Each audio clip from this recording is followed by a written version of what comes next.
this is Beyond the Blue RC1. Today I have an airplane to unbox. And it's from Horizon Hobby. And it is a UMX P-51D brushless. Mustang, of course, it's a Mustang. So that's what it looks like in flight on the front of the box. Nice picture on the front. Sharp looking plane. Let's see what she looks like inside the box. Let's get it unboxed. What's in the box? Looks like in the box you get the airplane. And that is it. So, supply your own transmitter. Well, this is the bind fly. I don't know if they have a ready to fly or not. But I don't need it, so I'll have my own transmitter. I'll be using a Spectrum DX7S to fly this. So let's get that out of the way. Okay. Let's get the airplane out. Yeah. Nice looking plane. What else do we have inside the box? Okay.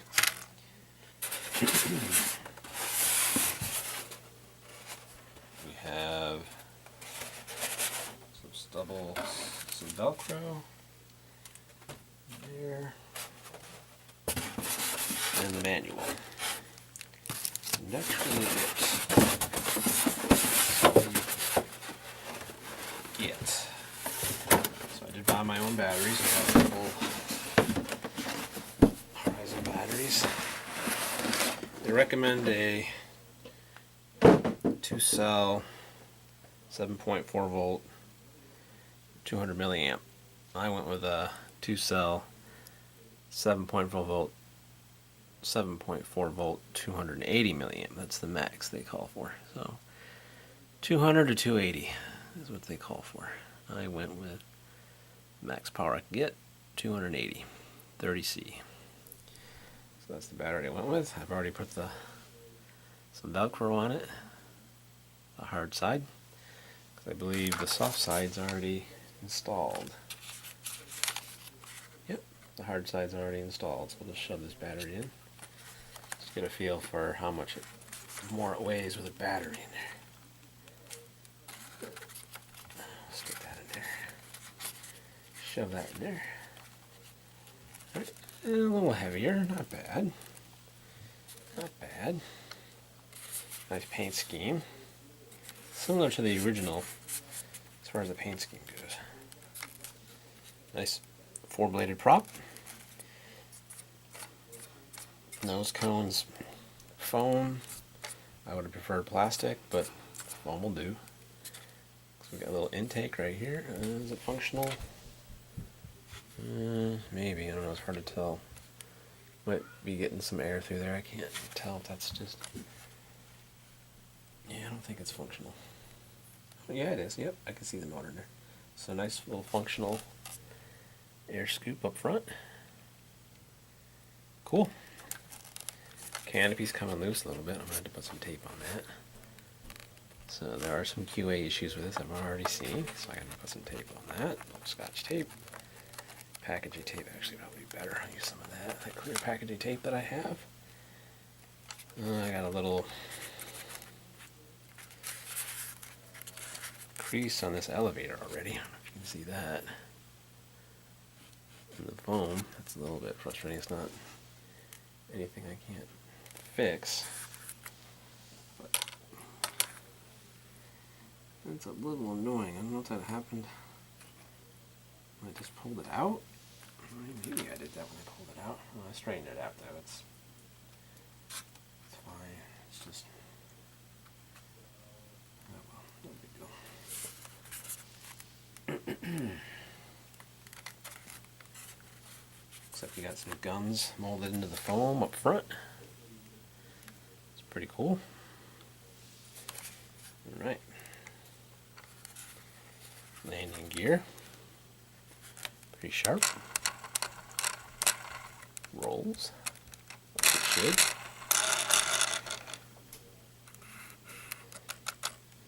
Landing gear doors. Nice touch. I mean, the scale, appearance of it, is light years beyond what the original was. The original, and then this one's a little bit bigger than the other one they came out with a few years ago. I have the original without the clear canopy. They came out with another one after that one, which had the clear canopy, but still was smaller than this, and that had the UMX in it. I have the original. It doesn't have any UMX, and it doesn't have this nice airfoil either. It's got real paper thin wings on it. So I like the airfoil on this plane. This is a much stouter, more robust plane than the one that came before it. Both of the ones that came before it. So some more ventilation back here.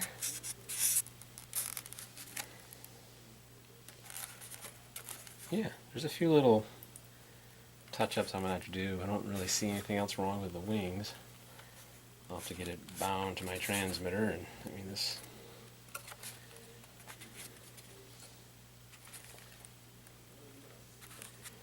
right here is a little flimsy. I don't know if you can tell. It's a little flimsy. I don't know if I want to put some tape on that or not, where the wing here slides in.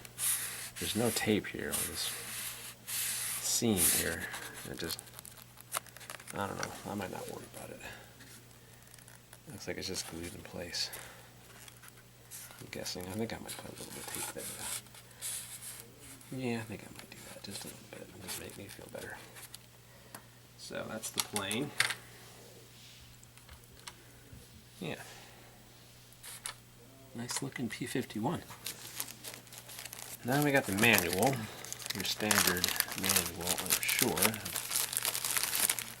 Had a lot of Horizon Hobby products over the years. Transmitter receiver binding. Oops, my fault. First, safety precautions. Yeah. Table of contents, pre-flight checklist, charge the flight battery, install the flight battery in aircraft. Once it's been fully charged, of course, bind aircraft to transmitter. Make sure linkages move freely. Perform control direction test with transmitter. Set your dual rates and expos. Adjust center of gravity. Perform a radio system radio check. Find a safe open area. Plan flight for flying field conditions. So yeah, standard stuff. Standard stuff. But if you've never had this is like your first or second plane, definitely read the manual. It's got good info in it, especially for beginners. This says it's an intermediate plane. And it's probably pretty quick, so that's probably why. And if you do crash this and you're a beginner, I mean, it's not gonna hold up to a nasty crash. It's heavier than the original. Not a lot heavier, but heavier enough that you go in hard, especially on asphalt or concrete. It's not gonna be good for you. So checking your center of gravity, obviously.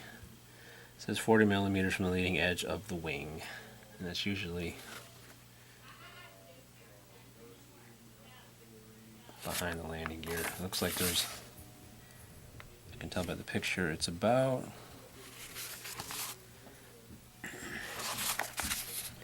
by the picture there. Oops, wrong picture. It's right behind the landing gear. That little, not the first line there, but that second line. Right there. So let's take a look and see, with the battery installed, how the CG is feeling. So it's going to be, yeah, it's going to be this line right here, where you're gonna,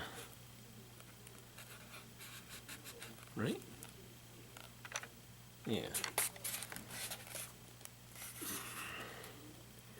That line right there underneath, you want to kind of position your fingers. So, obviously upside down is where you want to kind of do it.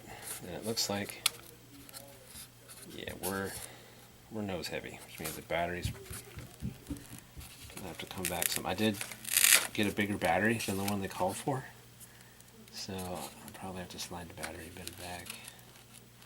Maybe right there.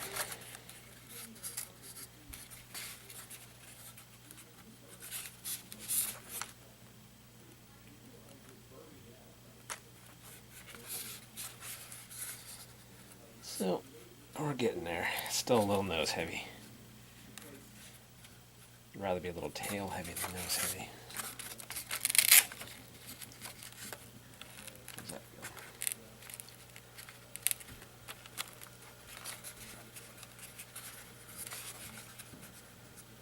I don't know if I'm doing this right. I might have to actually measure. I'm not sure if I'm exactly where they're saying.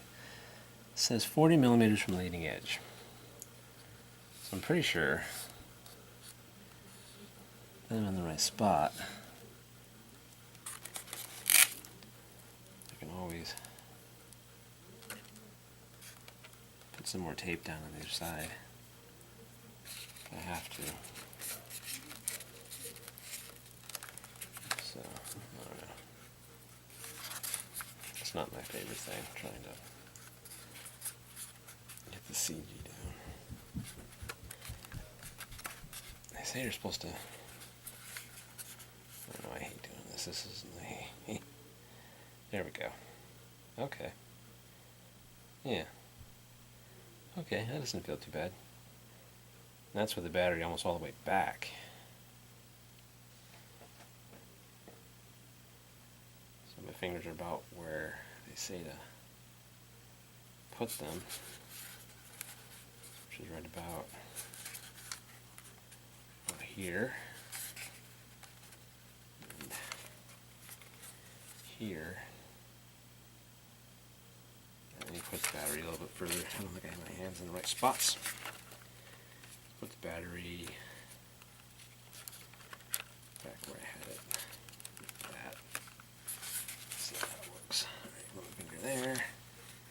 Finger there. Alright, we're still a little... Actually, it's tail heavy, not nose heavy. It's tail heavy because the tail's going back. So yeah, a little tail heavy. It's not the end of the world because she's going to be pitching up. So I'm okay with a little bit of tail heavy. Just don't want nose heavy. So yeah, got the battery positioned right about there for this 280 milliamp. That looks to be where I want my CG to be. Yep.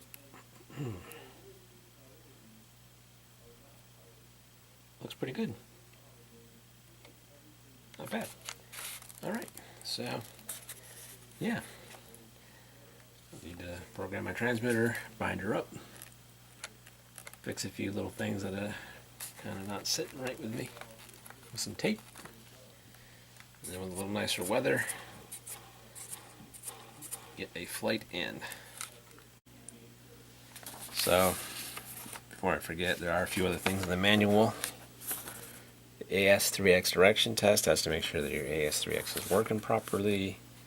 Control centering to make sure your ailerons and your elevator and your rudder is all centered. So if they're not, after you program your transmitter and bind it and fire everything up, then you can adjust these little U linkages to make sure everything is centered the way it's supposed to be. Control horn settings, you can change those if you need to. It shows the factory settings. It says fly the aircraft at factory settings. So take that information and file it right. Dual rates. It says to obtain the best flight performance, we recommend using a DSMX DSM2 radio capable of adjustable dual rates. Alright, cool. I will be doing that when I set up my transmitter, because I have a Spectrum DX7S. Shows you how to take the landing gear on and off. I don't know if I'll do that or not. We'll see. Flying tips and repairs. How to take off, how to land, which I already know how to do. Power component service, showing you how to work on your aircraft, how to take it apart, which I'm pretty familiar with the old one, so it sounds really similar. So, anyway. As the spinner is glued, I really wish they went with a plastic one. Troubleshooting guide, pretty standard manual, warranty and service information. Yep, so that's it for the manual. That's what you get in there, your standard Horizon Hobby bind and fly manual. Yep. So here's a plane. What comes in the box with your four-bladed prop. Nice looking plane from E-Flite, Horizon Hobby. Nice looking P-51 Mustang. This is Beyond the Blue RC1. Thanks for watching, and please subscribe.